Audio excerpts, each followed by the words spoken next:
the Secretary, is this also available From national people who want to local. Gusto po yung ayuda na ipinaabot ng DOLE, ano naman ang naging reaksyon ng mga kapatid? Pinagsama, Ano pinagtagpo magiging hakbang ngayon ng sa isang programa. Network Briefing News. Umapila si Senador Christopher Bongo kay Department of Trade and Industry Secretary Ramon Lopez, gayon din sa pribadong sektor para sa patuloy na pagmonitor ng presyo ng mga produktong pagkain sa merkado. Ito'y bilang tulong umano sa pagbibigay proteksyon sa publiko na nakararanas ng malawakang pagkagutom sanhi ng krisis na dulot ng pandemyang COVID-19. Muli ring ipinanawagan ni Senador Go sa kagawaran ng agrikultura na maglatag ng pangmatagalang solusyon tungo sa food security sa bansa. Samantala, pinuri naman ni Senador Go ang agarang hakbang ni Pangulong Rodrigo Duterte na ipag-utos ang pagpapatupad ng price ceiling sa presyo ng mga karne ng baboy at manok sa Metro Manila sa loob ng 2 buwan. Kaugnay nito ang muling pag-apela ng senador sa mga meat trader na sumunod sa ipinatutupad na price ceiling ng gobyerno at huwag magsagawa ng holiday sa merkado dahil maraming mga kababayan nating naghihirap ang tiyak na maapektuhan. Magandang umaga, Pilipinas, Mayang Buntag, Luzon, Visayas, and Mindanao. Welcome to the Network Briefing News, organized by the Philippine Information Agency and produced by the Philippine Broadcasting Service. Heard here on COVID Radio, Radyo Pilipinas nationwide, and on all the digital platforms of the Presidential Communications Operations Office. Mamaya meron tayong replay sa IBC 13, alas 6:30 ng gabi. Sa Signal TV 1PH, Channel 1, alas 10:30 ng gabi. Sa Signal Pinoy Extreme Channel 106, alas 6 ng gabi. At sa PTV, alas 10:30 ng gabi. Here we bring together local government heads and national government agencies and local media entities to a discussion of issues and initiatives relevant to carrying on amidst the pandemic.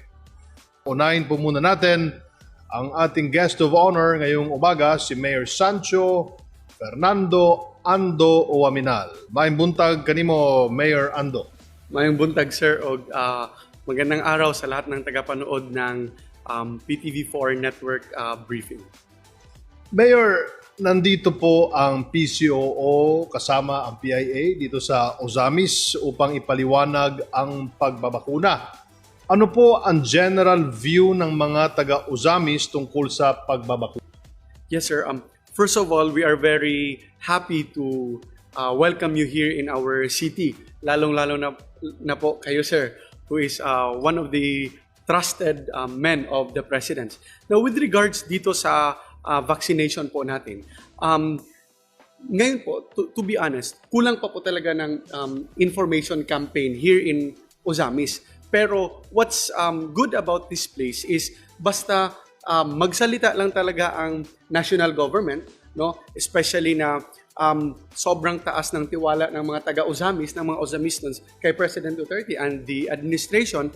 So, if there is proper information dissemination, then we will not be having any problems once the vaccines will arrive and magsisimula na tayong magbakuna sa mga taga-Ozamis po. In fact, we have allocated an initial 50 million pesos sa city po for the vaccines, no? And we understand na may ibibigay din po yung national government. So, ready na po sila. Lalo na po ngayon, sir, na we will replay the explanations that you've given earlier po, no? I am sure na madali na po natin gawin yung vaccination program dito sa Ozamis.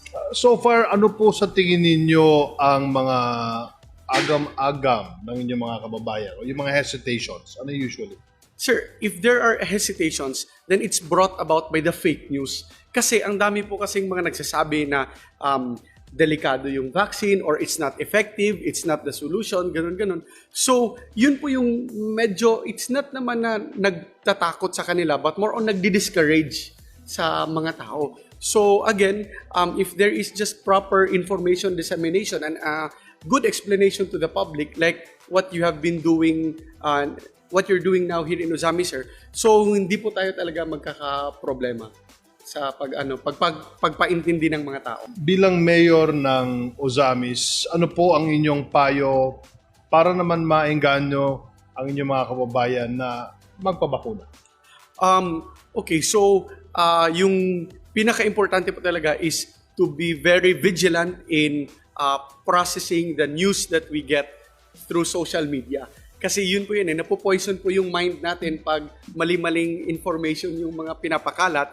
No? But if we trust only the reliable news agencies like PTV4, like any information released by the PCOO, so yun po yung doon tayo maniwala, and let us continue since we have put our trust in this administration, we have put our trust sa ating presidente. So let's continue in trusting them by listening, by understanding kung ano yung mga sinasabi, ano yung ini-explain ng national agencies through PCOO po. So yun po yung I think is very important, is the proper information dissemination po here in Luzon, sir. May iba ho tayo, Mayor. Ano po yung mga key areas of focus ng inyong administrasyon dito sa Usamis ngayong 2021? Sir, we started bago itong pandemic. So one of our main agenda po talaga is to maintain the peace and order situation dito, na naging na-free po yung Usamis in the time of President Duterte. So we used to be a drug capital, a drug haven, and then when President Duterte assumed office, so he dismantled the drug trade here, the organization. So yun po yung isa sa pinaka-importante na mapagpatuloy natin, sir, dito sa Usamis. So we have put our maximum support, we have given our maximum support to our local police, no, and yung local police po natin ngayon, bumalik na talaga yung trust and confidence ng mga tao sa police. Kasi before po, yun po yung problema.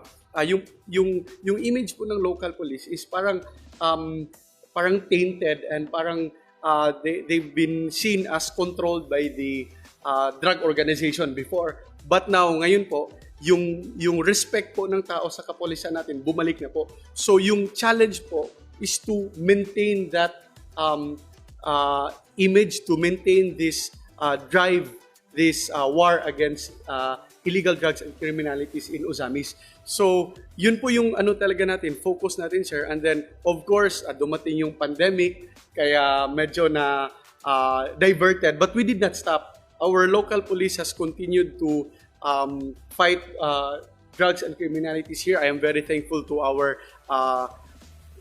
Chief of Police in the person of Major Peter Ryan Revillas, kasi nung time ni Colonel Espinido, so doon po na ganap yung successful police operations. So nung pumalit po si Major Revillas, pinatuloy niya, and until now, ano pa talaga yung trust and confidence ng mga tao, malakas pa talaga sa PNP. So, very important to maintain that, sir. Para hindi na po bumalik yung Usamis to what it was before, na parang center of kuratong, center of drug, center of criminalities po, na where people don't feel safe and secure. I'm just curious, meron po bang mga agricultural products ang Usamis City? Well, meron naman po, sir, but right now po, it's hindi po siya established talaga kung what kind of products yung kasi we have corn farmers, we have dragon fruit, we have banana, so hindi pa po talaga siya ganun ka-established, and hindi pa po siya not so much successful yet, sir, yung mga ano po natin. Okay. Natanong ko yan kasi meron kayong bagong public mall. No? May bago kayong public mall. And I want you to tell us more about this new facility. Ano ba yung binibenta sa public mall? Sino nakakabenta? Paano naikinabang ang mga taga-Usamis o Usamis nons dito sa public? Yes, sir.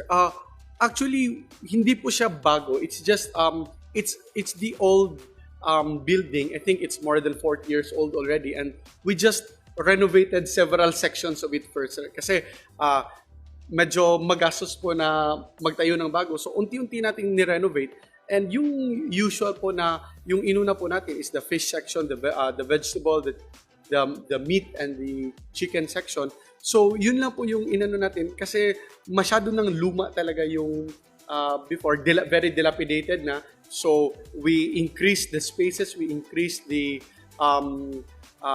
rentable areas ng mga vendors po natin para mas maging mas maging malinis and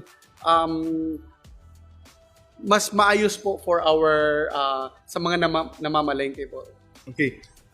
Isa sa mga prominent features ng Ozamis ay yung napakahalagang pier, yung port ninyo.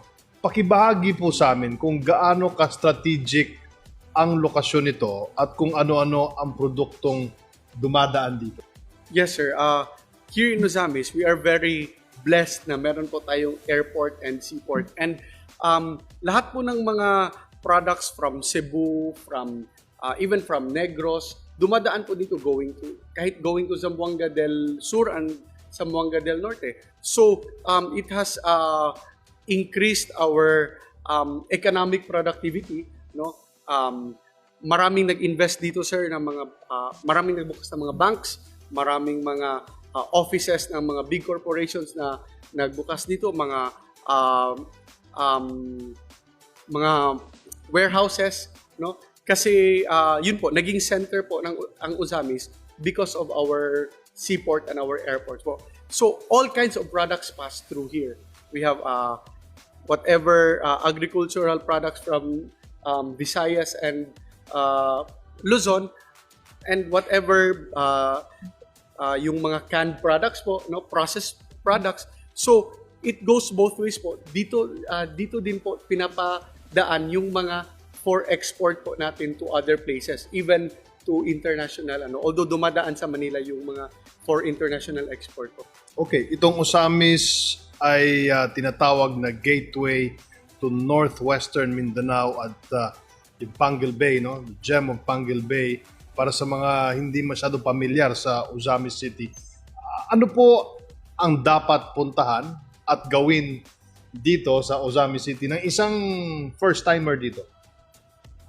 Okay. Well, sa Ozamis, sir, actually, to be honest, we did not really develop a tourism destination here dito sa city natin because we want the blessings in Ozamis na to be shared to the whole province. No, kasi andito na yung mga commercial district natin, andito na yung mga hotels, andito na yung mga banks, andito na yung mga groceries, etc., etc. So, yung mga tao pupunta talaga dito. And if we put up a tourist destination here in Ozamis, kakainin na lahat. Wala nang pupunta sa mga other areas natin. And since nakita po natin, our Deputy Speaker, Congressman Henry Waminal, has put in hundreds of millions or even billions of pesos from the national government sa mga tourist attractions ng other municipalities and cities covering his district. So, para hindi po ma-monopolize ng Ozamis lahat, so sinuportahan po natin sila through yun, ng mga tourists nila sa hotels, sa mga restaurants, but yung natin, sir, we link it with the other municipalities and cities. Like the one in Tangub, yung Gardens of the World, which is, I think, being financed by the national government for parang more than 500 million ata yung nalagay doon, no? So, Tangub City po siya, but lahat po nang pupunta doon, dadaan naman po talaga sa Ozamis, no? So, pinopromote namin yung mga tourist destinations ng other areas covering the district and the province of Misamis Occidental. Kasi pag, again, if magpuput up kami ng tourist destination dito, well, wala nang pupunta sa mga other tourist attractions within the province po. Kasi pipiliin nila yung pinakamalapit na. Magandang pag-uugali yan. Sharing po siya. Maganda yan. Oo nga naman. Sino pa pupunta dun sa ibang mga lugar kung nandito na lahat sa sentro, sa Ozamis City? Meron po ba kayong panawagan sa ating national government? Yes, gusto po namin magpasalamat, sir, for the support and lahat ng mga programs and projects na the people of Ozamis are enjoying because of the love of President Duterte and Senator Bongo and the whole administration po sa mga taga-Ozamis po. So we extend our heartfelt gratitude and thanks, and we appeal for your continued support and for your continued dedication in serving the people of this nation po. Ano po naman ang inyong mensahe para sa inyong mga kababayan? Sa aking mga kababayan na Ozamisans po, so pinaka-importante talaga, we have to practice self-discipline. Kasi lahat ng mga projects, programs, lahat ng mga protocols na pinapatupad ng national government, they can only be effective if we discipline ourselves. Yung thrust po ng the Department of Interior and Local Government na disiplina muna, so let's practice that kasi yun po yung magiging most effective solution to all our problems and challenges. And that includes na pag may tamang disiplina, so we will know kung kanino tayo maniniwala at anong mga information yung i-discredit natin. So, yun po yung ano talaga natin na let's practice self-discipline so that we can effectively address all these issues and challenges we are facing now. Not only in Ozamis, but sa buong bayan po. Dagang salamat sa imong oras, Mayor Waminal. Dagang Mabuhay ka. salamat po, sir. Thank you so much. Si Mayor Sancho Fernando Ando Waminal ng Ozamis City. Please don't go away. The Network Briefing News will be right back.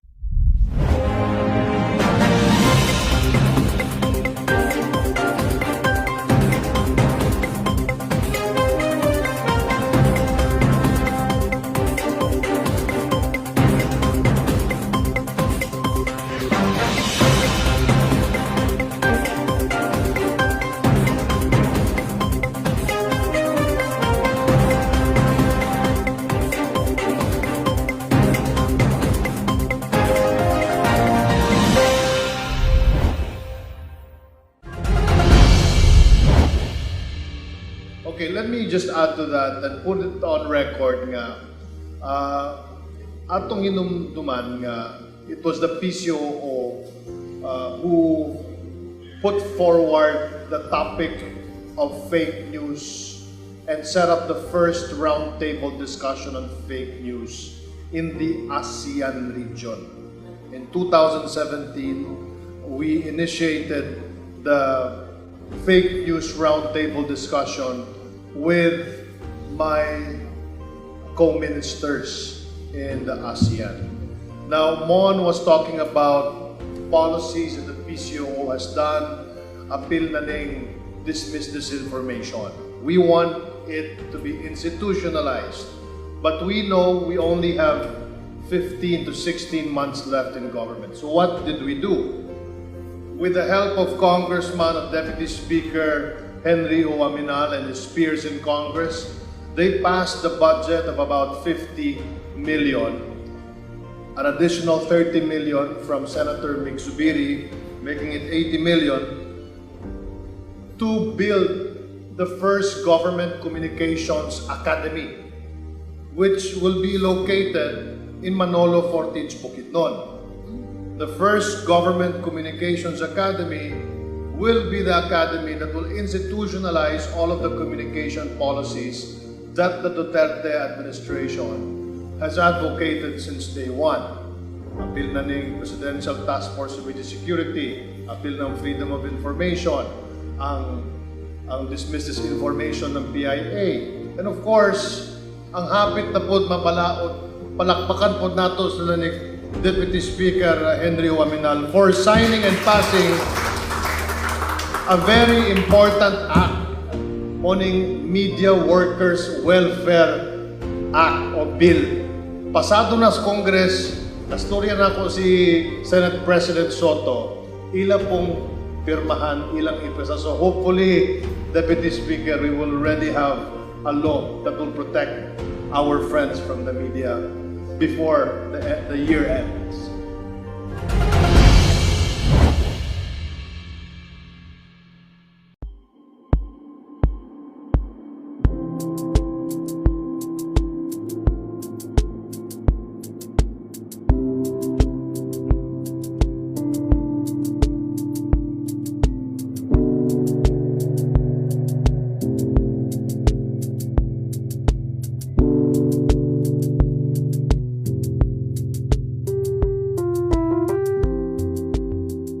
Wag naman po sana kayong mawawalan ng tiwala sa ginagawa po ng inyong gobyerno sa pag-angkat ng mga bakuna.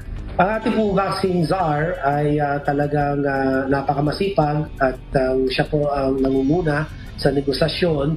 Kasama din po ang Department of Health, andyan po ako, ang Department of Finance, at meron na po tayong 4 na mga term sheet agreements na nalagdaan.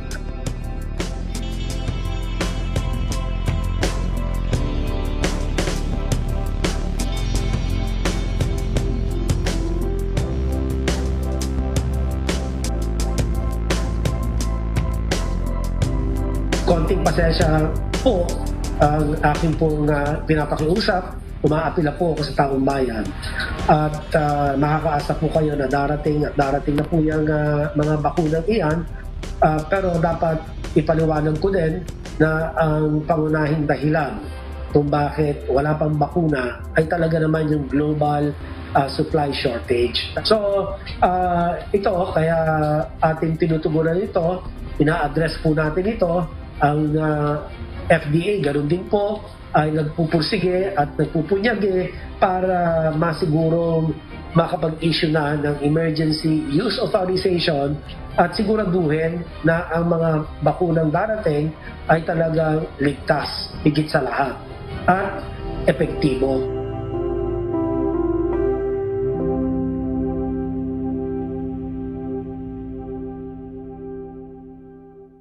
Sandigan ng isang malayang bansa ang kalayaan sa pamamahayag. Kaakibat nito ang mga mamamahayag na nabubuhay ng may dignidad sa isang lipunan na pinapahalagahan ang kanilang mahalagang papel na ginagampanan. Ako po si Congresswoman Nina Tadura ng ACT-CIS Party List, ang may akda ng Media Workers Welfare Bill upang maisaayos at mapabuti ang estado ng ating mga kasamahan sa media.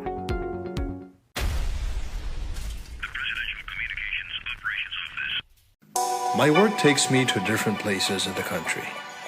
I meet people from different walks of life, and their strength to survive inspires me in different ways. Meet Miko Sarmiento, a professional barista and owner of Lamplighter Cafe in Manolo Fortich, Bukidnon. Let us support local business and at the same time rediscover the Philippines.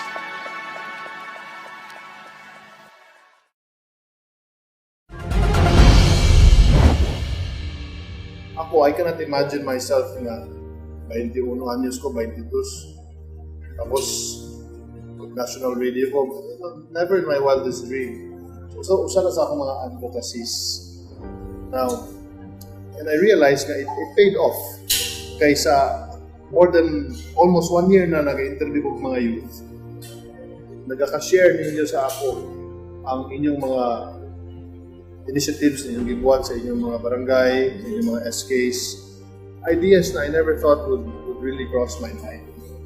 So, I realized that the more that I interview SKs sa Pilipinas, the more that I am convinced that our country is in good hands. Our country will rest on the shoulders of responsible SKs. What is the difference? Unsay diferensya sa inyong generation na SK, sa mga SK na inyong gipulihan? What is the main, unsa may pinakatako na diferensya? Inyong trabaho, responsibilities. Never in the history of SKs, of SK administration, never in the history nga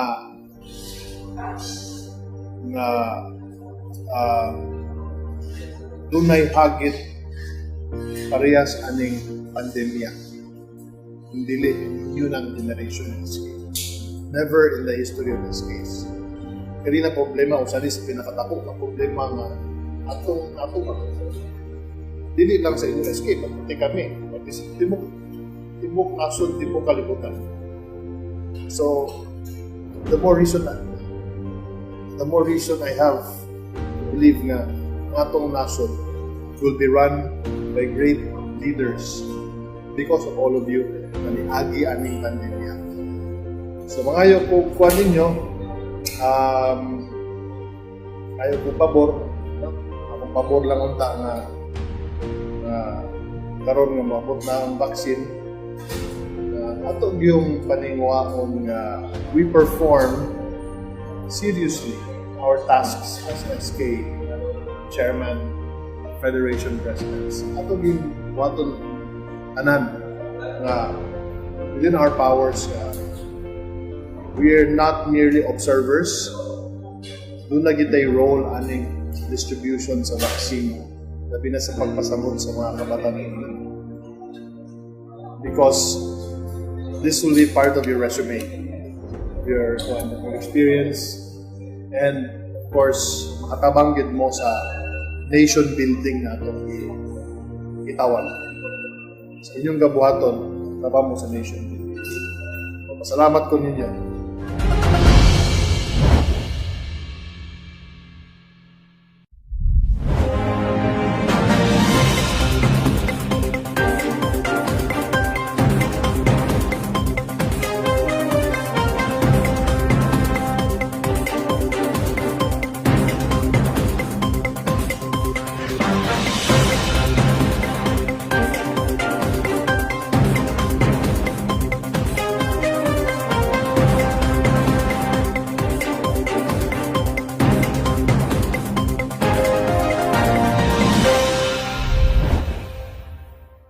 Pilipinas, dito nagtatapos sa Network Briefing News para sa araw na ito. Maraming salamat po sa lahat ng aming naging panauhin, si Mayor Sancho Fernando Ando Uwaminal. Salamat din po sa Philippine Cable and Telecommunications Association Incorporated and its nationwide member cable operators para sa pag-replay sa Network Briefing News. Mabuhay po kayo! Dito sa Network Briefing News, pinagtatagpo ang mga LGU, national government at local media. Ito po si Communications Secretary Martin Andanar. Magkita-kita po tayo muli sa susunod na Network Briefing News.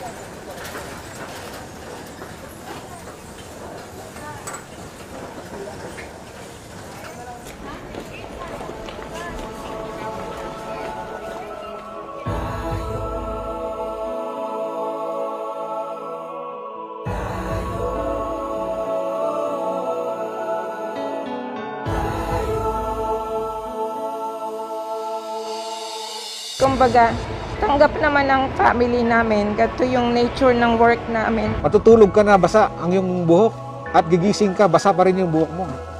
Dahil ganun po yung hirap po namin dito. When you're there in the field, when you're there in the flight, and then you hear them clap.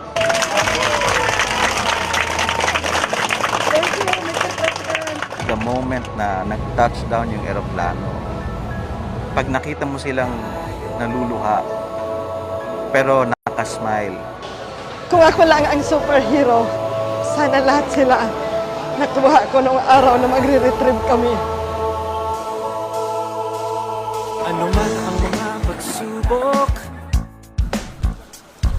matindi man ang ating dagok, sisikat ang araw sa bagong umaga, may bagong pag-asa ang bawat isa. As a nurse po na nag-work sa COVID facility, ako ay nag-positive dahil nga po hindi natin nakikita ang kalaban, sir. Hirap sa buhay o kaya'y napilay, hindi yan hadlang para makabangon. Ang nakakalungkot lang, sir, yung hindi mo makakasama yung family mo. Kaya ako, kung ano man yung pwede kong maitulong sa kanila, kung mapapauwi para ma-reunite sila. Masaya po kami kasi makikita na po naman ang aming pamilya. Maganda kasi marami ka napupuntahan because kung marami ka napupuntahan, marami kang assignment, marami ka rin natutulungan. Pero sa kabila ng kanilang mga pagsubok na kinakaharap, nanatili pa ring matatag, magaling at matibay ang mga Bicolano. Totoo sa kasabihan, basta't Bicolano, Oragon. Diyos mabalos. Habang may pag-asa, di mawawala ang diwa. Kandilang walang hanggan na apoy. Ito ang totoong puso ng Pinoy. Sa iyo nangingibabaw ang bayanihan. Lumalaban ka para sa bayan. Inuuna mo ang iyong kapwa. Tumutulong ka kahit kapos ka na. Isang pamilya, isang bansa, nagdadamayan, nagkakaisa, laging handa at sama-sama. Di sumusuko sa anumang problema. Ang serbisyo ay dapat matibay, malakas. Dahil ang inisip ko, sir, serbisyo to sa bayan. Kasi kung hindi ako, sir, sino, sir, ang gagawa? Ang dami po, pero unti-unti pong nababawasan, nasasala. So, iilan na lang po yung talagang merong dedikasyon na magtrabaho para sa bayan.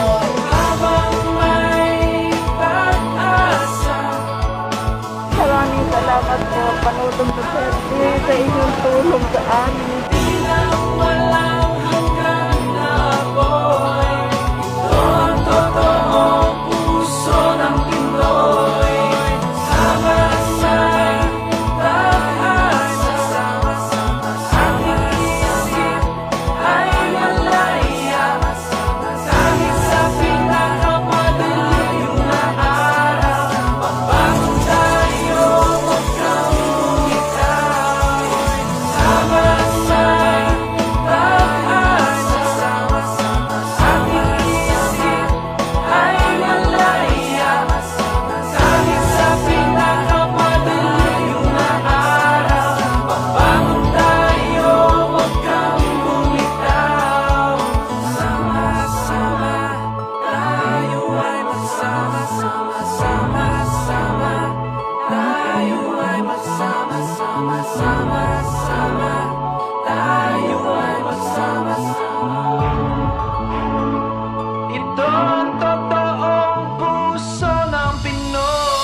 We will get through this crisis, I assure you.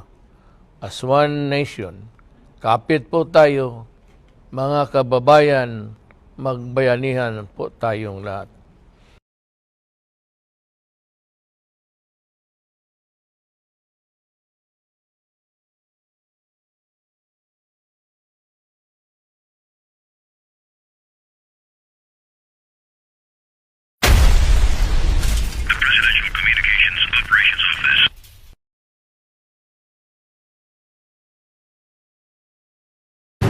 May mission kami.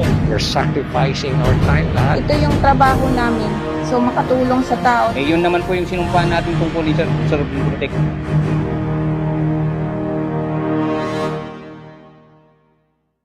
Ang nakaraan sa Laging Handa Docu.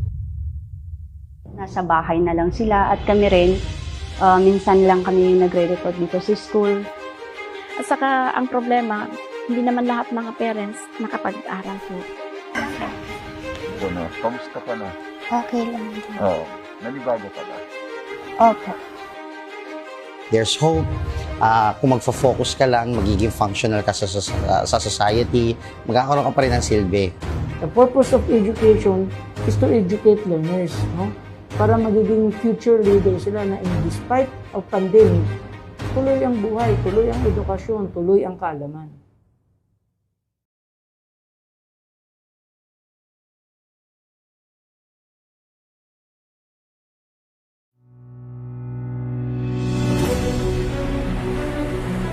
Matapos ang 6 na buwan na pagkakasara, muling binuksan ang Boracay para sa mga lokal na turista. Pwede na muling makita ang malaparaisong isla. magtampisaw sa malaking stal nitong dagat. Wow, ang ganda. Kasi mas ma-appreciate mo yung Boracay. Pero sa kabila ng ganda ng isla, may mga nakakubling kwento ng paghihirap na dala ng pandemya. Nung nag-time po ng pandemya, talagang malaki pong epekto sa amin. Halos mga wala nang hanap buhay lahat, hindi makalabas, paralyze yung lahat-lahat rito sa Boracay. Ako po si JV Arsena. Samahan niyo po kaming kumustahin kung paano hinaharap ng mga taga-Boracay ang krisis ng pandemya at ano ang mga bagong protokol na dapat sundin sa new normal sa top island destination ng bansa.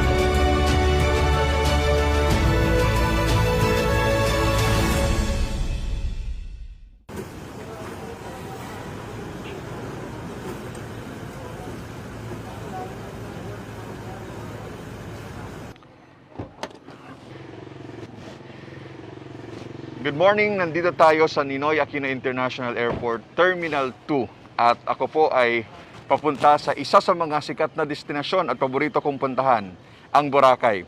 Ngayon po, ito po ang una kong biyahe ngayong 2021. Kaya alamin po natin, ano ba ang new normal sa pagbiyahe, lalo na sa mga eroplano. Punta tayo, tara! So, bago kayo bumiyahe, kailangan kumpleto kayo sa lahat ng mga requirements na hinihingi, lalo na sa mga airport.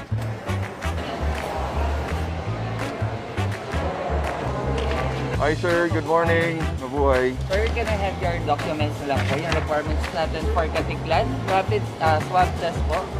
Yung hotel reservation po natin.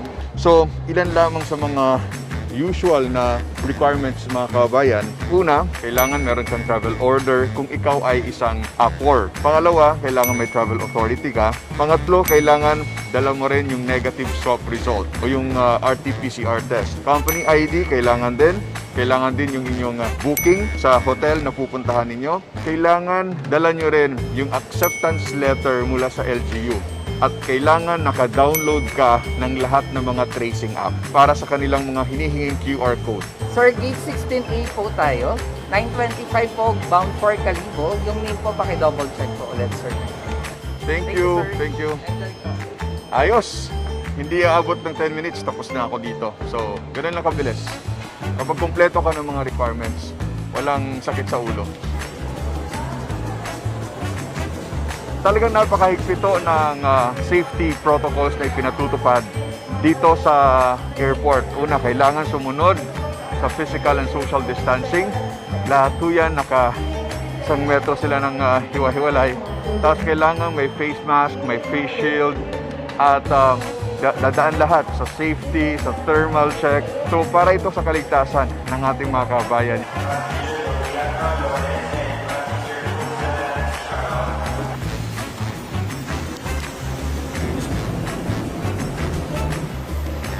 Tara na sa Boracay!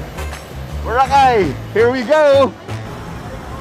Kung gusto po namin kayo tinatanggap dito sa PR 232969 patungong Calibo. Mabuhay! Mabuhay, ladies and gentlemen. Welcome to Calibo. Okay, so matapos nga ang mahigit 1 oras natin na biyahe, nakarating na rin tayo dito sa Calibo International Airport. Linawin lang po natin na ang tinatanggap lamang dito sa Calibo ay yung mga locally stranded individuals at mga APOR o yung mga authorized persons outside residence tulad ng mga government officials. Okay, so yan. Dahil exclusive sa Katiklan Airport, yung mga turista talaga na pupunta ng Boracay. So kami naman na pupunta ng Boracay, kailangan po namin ng 1 oras pa na land trip going to Katiklan at tatawid na naman ng Boracay. So, konting hassle lang na biyahe pero ang importante, ligtas po lahat at maayos na naipatutupad yung mga protocols ng gobyerno para na rin sa kaligtasan ng bawat Pilipino. Nung wala pang pandemya, nung first quarter nung taong 2020, kami po ay mayroong 26 hanggang 30 flights sa isang araw. Ang pagbabago is drastically, umunti yung flight. And then nung magsimula kaming magbukas nung October 1 para dun sa turista, nag-umpisa kami ng 1 flight sa isang araw. And sa ngayon, meron na po kaming 5 flights sa isang araw. It's clear kung mukhang maayos naman. They're handling us very well. Maintain yung social distancing, tapos yung Maayos, yung process ng check-in dito sa may terminal, maayos. Very accommodating naman. Saka okay naman yung facility. Okay naman lahat. Nasa tamang procedure naman talaga sila. At matapos ang ilang oras na biyahe, sa wakas narating ko na rin ang island paradise na Boracay. Kapansin-pansin na lalong gumanda ang isla. Talagang mapapawaw ka sa makapigil hiningang tanawin. Totoo nga, malayong-malayo na ito sa dating Boracay na maingay at puno ng mga turista.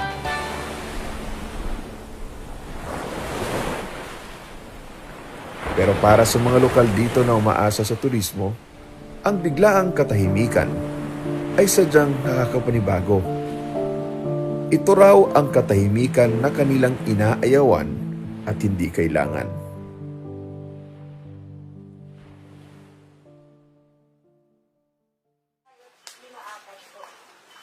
Ako po si Mr. Freddy Casio. Tubong Iloilo po ako. Tapos dito po ako sa Boracay ngayon dahil meron akong business. Dahil ito, gumagawa kami ng mga sleepers. 2 dekada nang nagtitinda sa Boracay si Mang Freddy. Pero ngayon lang niya naranasan ang matumal na benta. Simula nung nag-closure kami, nung lockdown nung nakaraan, 2018, almost 1 year lang mahigit kami nag-operate. Ito na naman. Noon pa lang nakaranas na kami ng hirap. Ngayon, para kami sarado na rin po kasi wala namang tao pa sa Boracay. Kung dati raw ay kumikita siya ng mahigit 10,000 piso kada araw, ngayon, maswerte na kung maka-400 piso siya nakita sa isang araw. Aminado si Mang Freddy, luging-lugi na siya dahil sa pandemya. Diving bag ito. Ako, siyempre, ito lang yung alam kong trabaho, negosyo, pang turista lang. So kung hindi po talaga siguro magbago ang sitwasyon, makamabaon lang kami sa problema. Kaya malaking bagay na naging bahagi siya ng P3 Cares o COVID-19 Assistance to Restart Enterprises Financing Program ng DTI na nagbibigay ng tulong pinansyal sa mga negosyong naapektuhan ng pandemya. Papasalamat ako sa DTI, kay Sir Mon. Kasi nung lockdown, isa kami sa mga naging beneficiary. And then ngayon, nagbigay din ng tulong. No?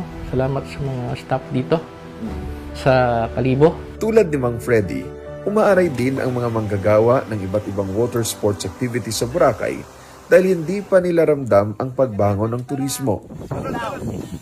Malaki po talaga yung pag-epekto ng pandemic ngayon kasi hindi na namin po alam kung ilan na lang taong pumapasok dito sa Boracay. Yung bumababa po kami dito dati ng mga 200 katao, 100 katao everyday po. Pero ngayon po, yung naano na lang namin, minimum na lang po kami sa mga 50, ganun po, or 20. Minsan po, mga 10 na lang po. Bago pandemya, sir, ng mga ganitong buwan, sir, January, February, maraming mga Chinese saka Korean. Malaki yung income namin, sir. 600 a day po yung income namin bawat isa. Lugi rin. Halos mga wala nang hanap buhay lahat. Minsan po sa mga member ko, yung ipon nila naubos. Minsan nawawalan na sila ng pangkain. pangbayan ng kuryente, lahat ng mga ano nila talagang wala na, drop na sila. May natatanggap naman po kaming mga ayuda galing ng gobyerno. Pero iba pa rin po yung may sarili talaga kami na income.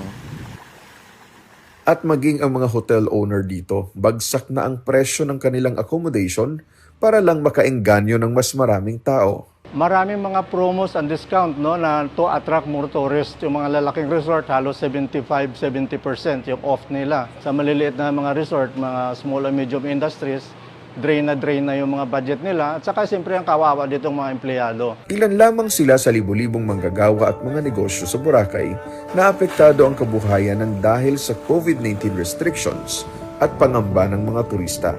Actually, mga 20,000 ang estimated natin mga workers ng Boracay. Sa ngayon, we have almost 4,000 establishments. So mga 40% pa lang ang nakapag-apply ng Certificate of Authority to Operate from DOT. So kung 40%, so may mga 400 or up to 300 pa na mga establishments, hindi pa rin nakabukas. So ang laki ang epekto sa mga tao walang mga trabaho.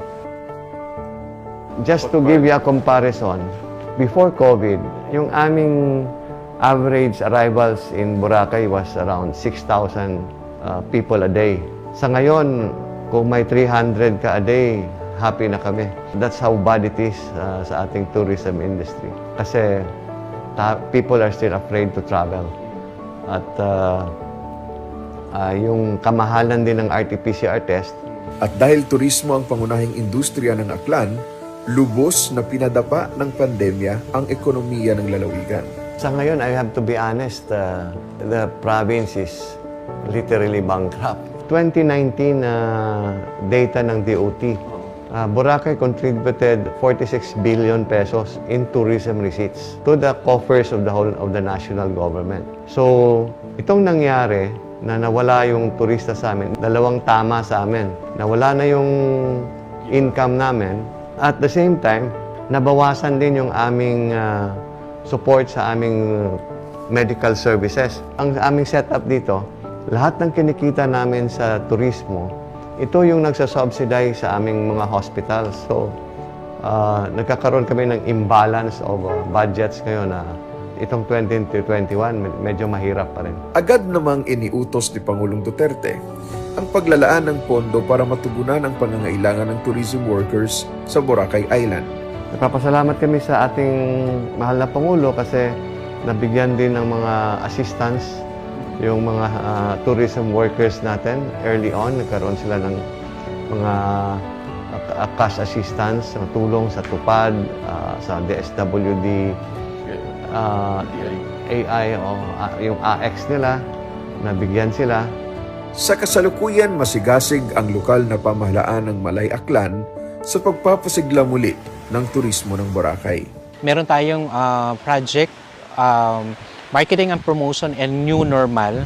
So, pinapakita natin doon kung ano na ngayon yung Boracay in a new normal way. So, it is more on education and information campaign. We coordinated with the Department of Tourism yung sa mga subsidy nila together with the DOLE. Meron din po tayong skills enhancement na binibigay sa tourism frontliners natin. Tiniyak naman ng Boracay Interagency Task Force na sa pagbubukas ng domestic tourism, prioridad pa rin nila ang kaligtasan at kalusugan ng mga bakasyonista. As much as we want the tourism economy to recover, kailangan maingat ka rin. That is the reason kung bakit yung pag-open ng tourism is being done gradually. Unang-unang polisiya ng BIATF yung negative RT-PCR test required for all tourists. That's the new normal. And then, syempre, lahat ng establishments should have their own safety protocols. Maganda yung ginagawa natin ng ating mga hotel owners to ensure that the safety of tourists are paramount sa kanilang pag-face sa ating mga bisita. So, we can assure our tourists, prospective tourists, that once they go to Boracay, they will be taken care of and they will be safe to enjoy the island of Boracay. Yes, kung tinangan natin yung ating mga sa lifeguard stations, may ano yan sila, ni-register yung mga naligo eh. Titingnan yung mga temperature, and of course may mga curfew hour kita dito. Yun nga ang minimum health standards na pin-implement natin sa mga resita. At para masiguro na ligtas ang makakasalamuha, sinagot ng Tourism Department ang pagpapaswab test ng mahigit 4,000 tourism workers ng isla. Pag nasusunod nating mabuti yan, kakaroon ng trust and confidence ang mga turista na pumasok at mag-increase ulit, bumalik yung stream ng turista na dumarating. Sinisiguro rin ng lokal na pamahalaan na ligtas ang mga residente sa banta ng COVID-19. In-implement talaga natin very strictly itong minimum health protocols. Yung mga locals mismo, minsan hindi sila malapit sa mga turista natin. No? At saka yung mga tourist natin, siyempre safe sila, naka-RT-PCR dyan eh. Kahit pag sama-sama sila dyan mga tourist, walang threat sa bawat isa.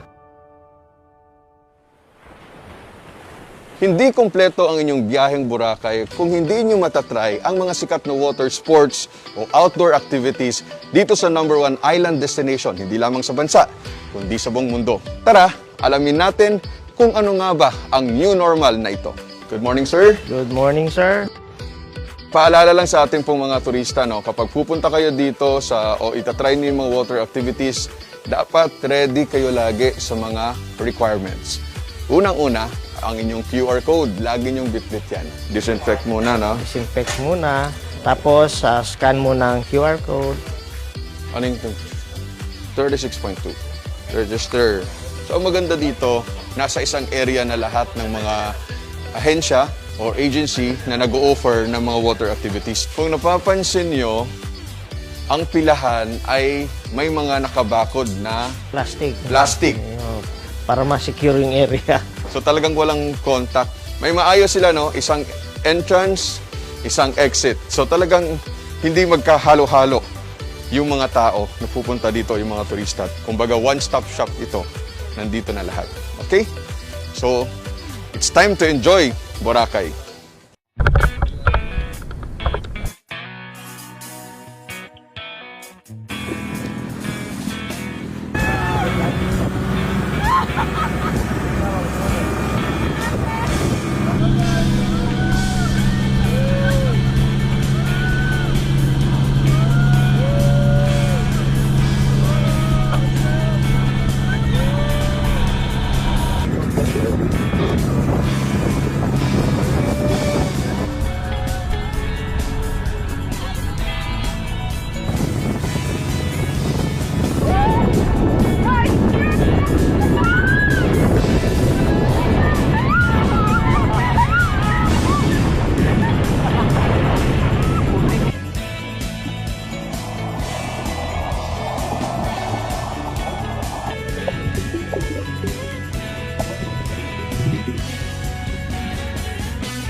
Ito po yung okay natin underwater. Ito na po yung akyat.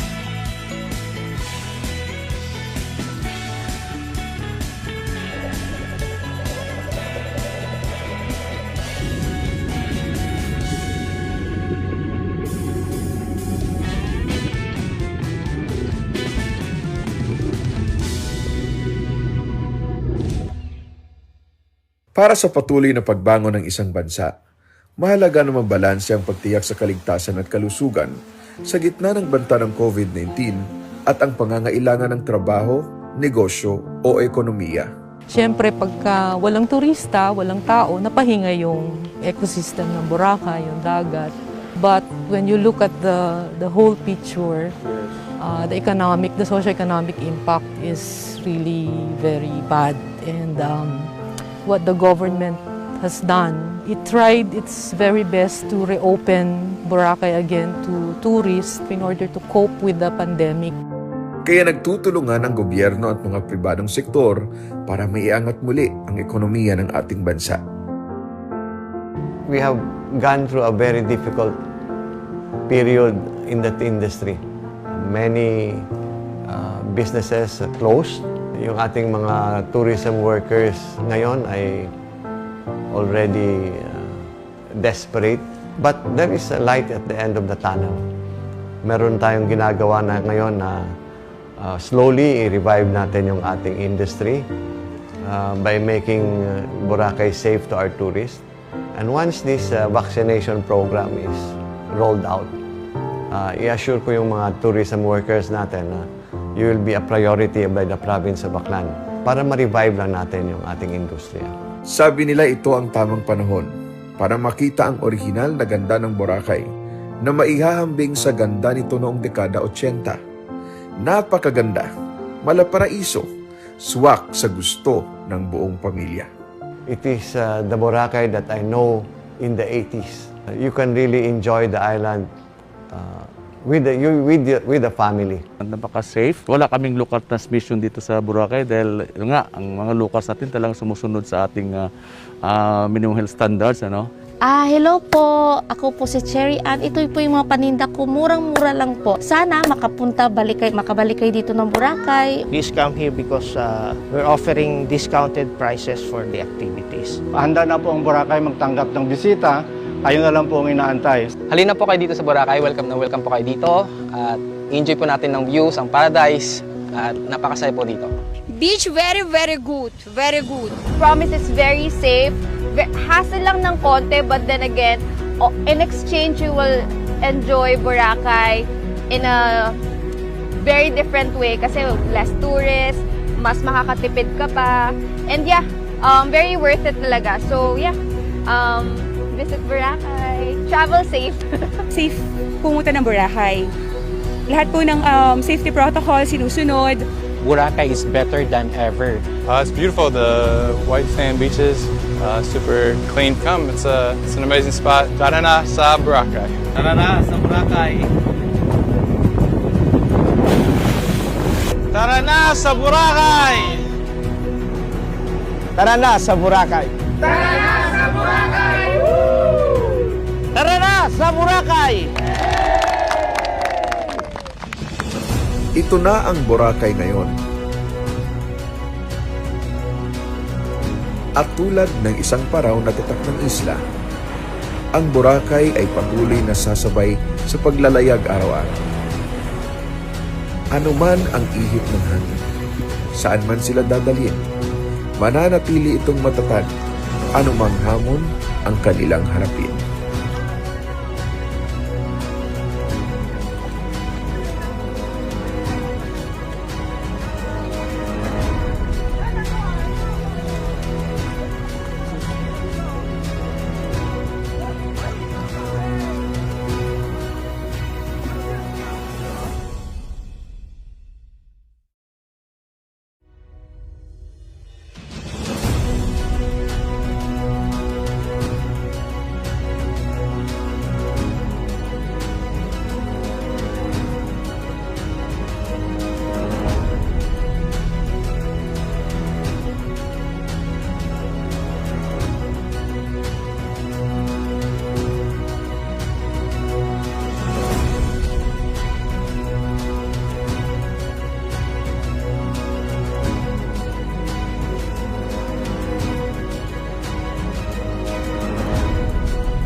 gastusin ba namin yung pera para paayos yung lumang tren, which is donated 40, 50 years old, o bumili tayo ng bago?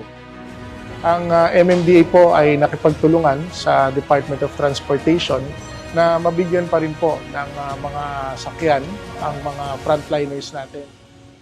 Yung best practices ng industry around the world, ina-adapt na namin dito sa Philippines. Noong mga panahon na yon, nagtulong-tulong po tayo para lalo po nating mapaintindi sa ating mga kababayan na sa pagkakaroon ng pagbabagong ito ay mas mapapabilis, mas mapapaganda at magiging episyente ang mass public transport system po natin.